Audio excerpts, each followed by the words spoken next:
We've become a party of losers at the end of the day. It was a cancer in the Republican establishment. We have lost 2018, 2020, 2022, no red wave that never came. We got trounced last night in 2023. Think about who's moderating this debate. This should be Tucker Carlson, Joe Rogan, and Elon Musk. We'd have 10 times the viewership, asking questions that GOP primary voters actually care about and bringing more people into our party. You think the Democrats have got... So of course the debate was filled with this. Accountability. Let me turn to Governor Christie. See whether it's Newsom or Michelle Obama or whoever else. All right, just Mr. tell us the Ramaswamy, truth so we can have an honest debate. Companies from turning over data to Chinese companies. That's the real answer. Like Christian don't get to... All right, Mr. In which case we've got two of them on stage Mr. Ramaswamy, thank you. And apparently his mic getting cut off, and NBC shutting down Trump support.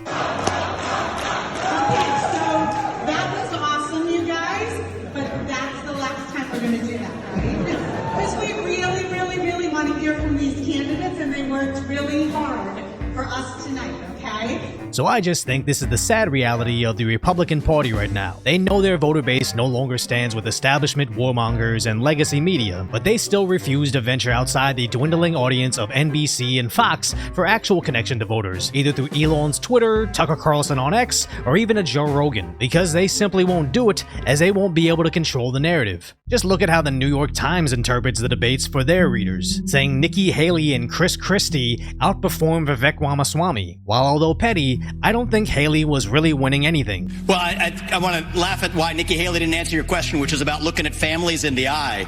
In the last debate, she made fun of me for actually joining TikTok while her own daughter was actually using the app for a long time. So you might want to take care of your family first. Leave my daughter out of your voice. Adult daughter. The next generation. You have her supporters propping her up. That's fine. Here's the truth. The easy answer is actually you have the likes of Nikki Haley, who stepped down from her time at the UN. Bankrupt or in debt was her family.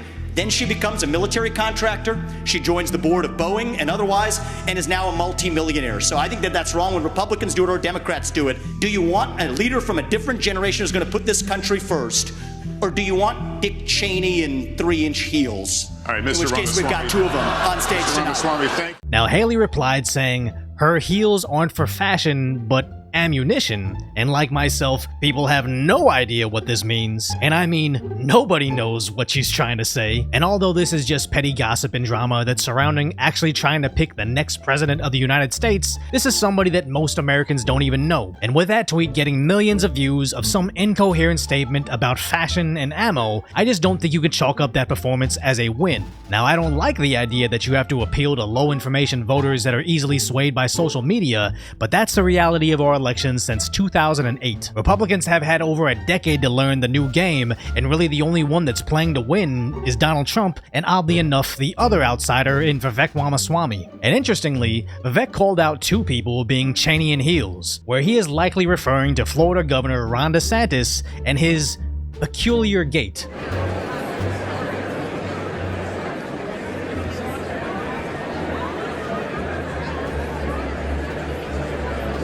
As people in the debate in person even pointed out that it was weird, which is tragic because his walk distracts people from when he talks. They don't care about you. They don't care that you're having to grapple with higher grocery prices or have higher gas prices. They don't care that your family's less secure because of the open border. I am not going to sit idly by and let this country continue its downward spiral. We need leadership, and we need it now. I'll take the hits, I'll take the arrows, I'll take the slings, because ultimately it's not about me. It's about you. Joe Biden should have the Department of Justice on these college campuses and holding the universities accountable for civil rights violations. When you should not have money going to these places. I already acted in Florida. We deactivated them. We're not going to use state tax dollars to fund jihad. No way. And I've said it before, DeSantis governs the way most Americans want to live, and I mean both conservatives and liberals. And that's a fact, not only by the way people are fleeing deep blue states for Florida, but remember, during all the lockdowns, you had these media personalities and celebrities all criticizing DeSantis' policies, then sneaking away to Florida to enjoy their freedom. But sadly, DeSantis, the presidential candidate, has been a disaster.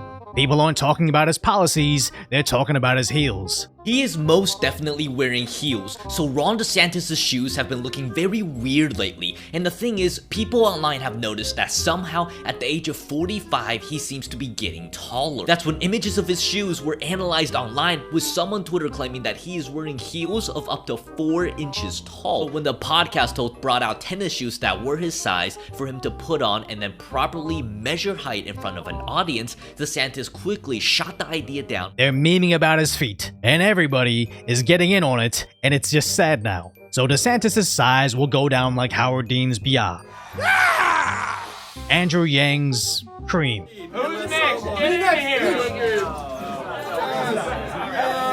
And a long lineage of political campaigns fizzling out that finally end with just one unfortunate, memorable moment. Now, previously, our media would just be able to omit it from the conversation and people would move on. But with free-flowing information on places like Twitter, they simply can't control the fact that the average voter doesn't love politics, they actually love reality television. Now, Business Insider tried to paint Tim Scott's girlfriend as the debate highlight to try to detract from his interest in a World War III. You have to strike in Iran. If you want to make a difference, you cannot just continue to have strikes in Syria on warehouses. You actually have to cut off the head of the snake, and the head of the snake is Iran. And others trying to depict this as a winner of the debate. And I'll say this about Donald Trump. Anybody who's going to be spending the next year and a half of their life focusing on keeping themselves out of jail and courtrooms. I'm sorry, Christie is just the most irrelevant man in politics.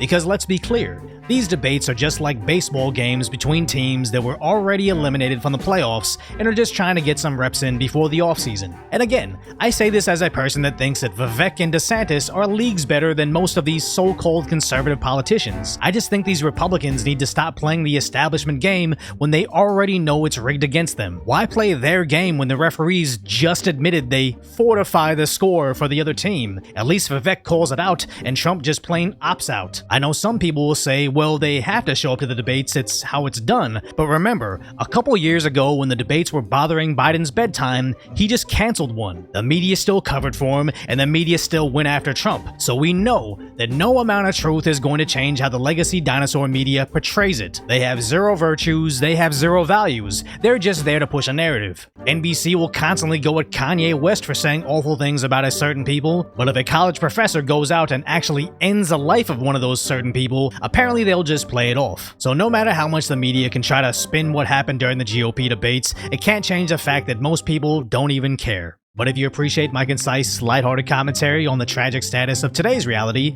hopefully I've earned your subscription, then go check out the video on how disastrously desperate military recruitment has become and how TikTok e-girls will have to save it.